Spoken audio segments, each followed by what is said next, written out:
കലാഭവൻ മണിയുടെ മരണത്തിൽ അസ്വാഭാവികതയില്ലെന്ന് ഡോക്ടർമാരുടെ മൊഴി. മണിയുടെ ശരീരത്തിൽ കീടനാശിനിയുടെ അംശം കണ്ടിരുന്നില്ലെന്നും കൊച്ചിയിലെ ഡോക്ടർമാർ മൊഴി നൽകി.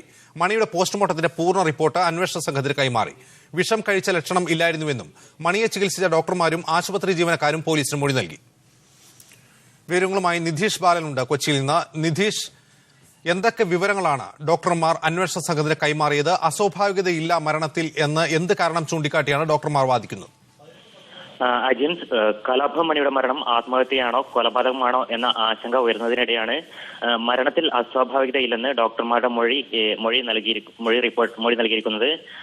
മണിയുടെ ശരീരത്തിൽ കീടനാശിനിയുടെ അംശം കണ്ടിരുന്നില്ലെന്നാണ് മണിയെ ഒടുവിൽ ചികിത്സിച്ച കൊച്ചിയിലെ ഡോക്ടർമാർ മൊഴി നൽകിയിരിക്കുന്നത്.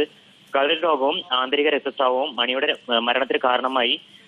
മണി അബോധാവസ്ഥയിലായിരുന്നപ്പോഴും ഈ രോഗം, അതായത് ഈ പതിവ് രോഗങ്ങൾക്കുള്ള മരുന്നുകൾ മണി കഴിച്ചിരുന്നുവെന്നും വിഷം ഉൾച്ചെന്ന ഒരാളുടെ ലക്ഷണം മണി പ്രകടിപ്പിച്ചിരുന്നില്ലെന്നും മണിയെ ചികിത്സിച്ച ഡോക്ടർമാരും ഒപ്പം തന്നെ ആശുപത്രി ജീവനക്കാരും മൊഴി നൽകി.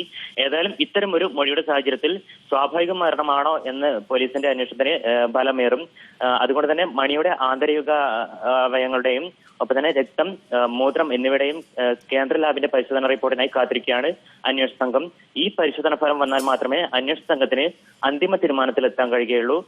ഏതായാലും ആത്മഹത്യയിലേക്കോ കൊലപാതകത്തിലേക്കോ വിരൽ ചൂണ്ടുന്ന ശക്തമായ ഒരു മൊഴിയും ഇതുവരെ പോലീസിന് ലഭിച്ചിരുന്നില്ല. അതുകൊണ്ട് തന്നെ കേന്ദ്ര ലാബിലെ അന്തിമ റിപ്പോർട്ട് വന്നാൽ മാത്രമേ പോലീസിന് ഒരു സ്ഥിരീകരണത്തിൽ എത്താൻ കഴിയുള്ളൂ. ഏതായാലും മറ്റൊരു പ്രധാന കാര്യം പറയാനുള്ളത്, കലാഭവൻ മണിയുടെ പോസ്റ്റ്മോർട്ടം റിപ്പോർട്ട് പുറത്തു വന്നിരിക്കുന്നു. ഗുരുതരമായ കരൾ രോഗവും വിഷാംശവും കാരണമാണെന്നാണ് പോസ്റ്റ്മോർട്ടം റിപ്പോർട്ടിൽ പറയുന്നത്. കൊച്ചി കാക്കനാട്ട് ലാബിൽ നടത്തിയ പരിശോധനയിലാണ് ഈ റിപ്പോർട്ട് പുറത്തു വന്നിരിക്കുന്നത്.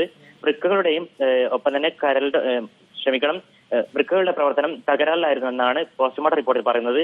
ഏതായാലും അന്തിമ റിപ്പോർട്ട് പരിശോധന ഫലം വന്നാൽ മാത്രമേ പോലീസിന് അന്തിമ തീരുമാനത്തിലെത്താൻ കഴിയുകയുള്ളൂ. അജിൻ, കലാഭവൻ മണിയുടെ മരണത്തിൽ അസ്വാഭാവികതയില്ലെന്ന് കൊച്ചിയിലെ ഡോക്ടർമാർ അന്വേഷണ സംഘത്തിന് മൊഴി നൽകി. പോസ്റ്റ്മോർട്ടം റിപ്പോർട്ടിലെ വിവരങ്ങളും പുറത്തു വന്നിട്ടുണ്ട്. പോസ്റ്റ്മോർട്ടം റിപ്പോർട്ടിൽ വൃക്കകളുടെ പ്രവർത്തനം തകരാറിലായിരുന്നു എന്ന വിവരമാണ് അന്വേഷണ സംഘത്തിന് ലഭിച്ചിട്ടുള്ളത്. മറ്റു വാർത്തകളിലേക്ക്.